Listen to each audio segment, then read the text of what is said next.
So I'm here with Tamara Clayton-Baker and Christy Draper, two of our costume designer extraordinaires, and they are going to show us today how a costume goes pretty much from beginning to end. So we're starting now with string, right? Yes. What are we doing, Tamara? So every actor that comes in, we measure to get their specific measurements we build for every actor. So I tied the string so I have some consistency, so I know that I'm getting the same measurement every time. The waist is really important. We go from their natural waist, not our modern waist, which is lower. So I'll just take all of our measurements, and then I'll just write them down here on my paper. And we really do a lot of measurements. We try to get all of them, as many as we can for every show. Some shows we don't build as many, so we don't do as many, but we try to. And one of the things I find most interesting about costume building here is that you have to wait until the show is cast before you can actually start this process. So even though you might have designed the costumes, until you get a body, you don't have any ability to start on the process. No, we can't until we actually see the actors, and then we have about 5, 6, 7 weeks from that point to finish everything. Crazy. So the first step is measurement. Yes. Yes. So this is Suzanne Carling, one of our costume designers, and she is working on the next step in the process, right, Tamara? Yes. What's she doing here? She is drafting a pattern. And we don't start with commercial patterns generally like you do when you sew at home, but we actually start from a pattern basic and then build from that point. Sometimes we'll start from stock patterns that we have on hand of coats that we know we've used before and we like, and then we'll change them to fit the measurements and the styles for the particular show that we're doing. So she's actually creating a pattern? I think it's a dress bodice, it looks like. Is that right? Yes, Okay. For one of the wedding guests. Wonderful. What kind of schooling do you do for something like this? Well, you need to take patterning classes, and a lot of it is experience. Many, many years of experience. Trial and error. Perfect. So our next step after getting the pattern ready is to cut it out of our fabric. It's important that we lay things out efficiently because we try to save on the amount of fabric that we buy. And we start with the pattern without any seam allowance, and then we trace around that and add the seam allowance on as the last step. I try to get everything on grain so it's directionally appropriate, especially on stripes and plaids and things. And then after it's sewn, we can send that on to the stitcher, or after it's cut, we send that on to the stitcher to sew. Is there any kind of marking on the pattern you've created that says we're going to have a bunching here or a fold here so that you know which way those fabrics are going to go, or do you have to know that in the design? No, it's definitely marked on the pattern, because sometimes you'll get a pattern and you really have no idea what you're cutting, so it's good to be able to interpret the markings. I think we all understand that. Notches, we know how to line things up when you get it and you're ready to sew it. Okay, and then we move on. Christy, what's next? The next step is the sewing, and here are the lines that have been marked on this particular pattern piece.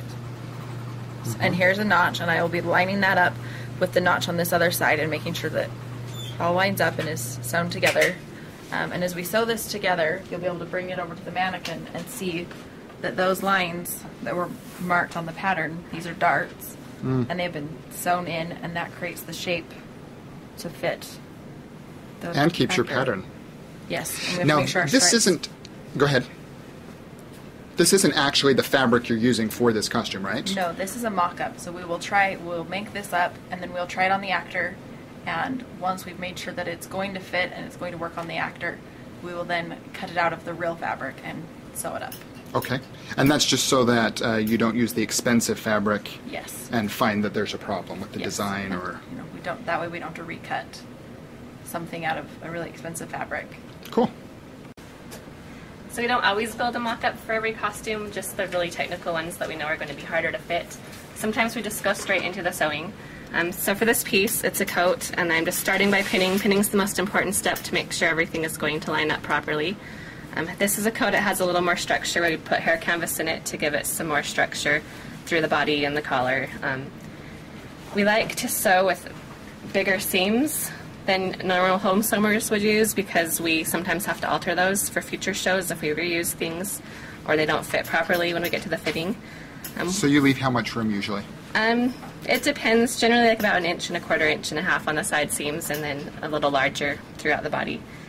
And then as we sew, we use a little bit bigger stitch than normal, just because we have to take things out a lot to alter. Generally the straight stitch is the main one we use. We like to do blind hems on hems so they look pretty. People on our stage are seeing things from all directions, so it has to look nice all around. It has to fit well all around. So we're really aware of that as we sew.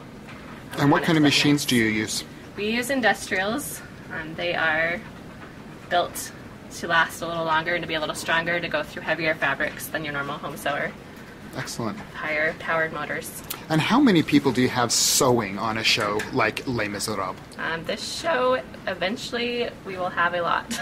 Right now, we just have a few. Usually more than you even have machines for, right? Yes, we have, yeah. Excellent. We ran out of machines. So I'm here now with Peggy Willis, one of the costume designers for Les Mis, and Josh Richardson, one of our regular actors here at the theater who's playing Thénardier. So Peggy, he is here for his fitting, right? Right. What does that consist of? That consists of going through his wardrobe for the show. So we start with the first scene he's in, which is his prisoner stuff. Then we go to his factory outfit, and we're now in the process of trying on his Thénardier stuff. Okay. And so you put this on, and how does it feel, Josh? Feels really good. We had a couple of options for shirts, a couple of options for breeches.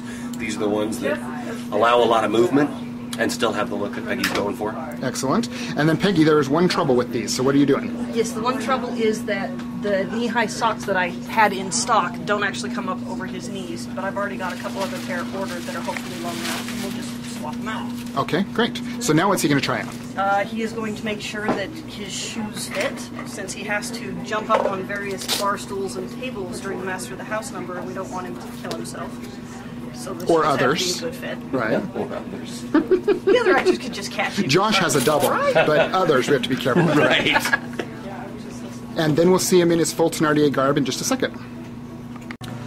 So here's Josh in most of his finished garb. Peggy was just explaining to us that they had to take this burlap and turn it into an apron for him to put stuff in, but he's still working on that. Mm-hmm. And then he put the coat on, and I said, the coat looks really new. What are you going to do to it? Well, we're basically going to take it and dirty it down. It's something he stole off a corpse about 7 years ago. He was never an officer. Not Josh, Thénardier. Thénardier. Okay. Well, either. So we're just going to take it and mostly dull down the white and then take a rasp to most of the edges so that they fray out a little. Peggy is an excellent distresser.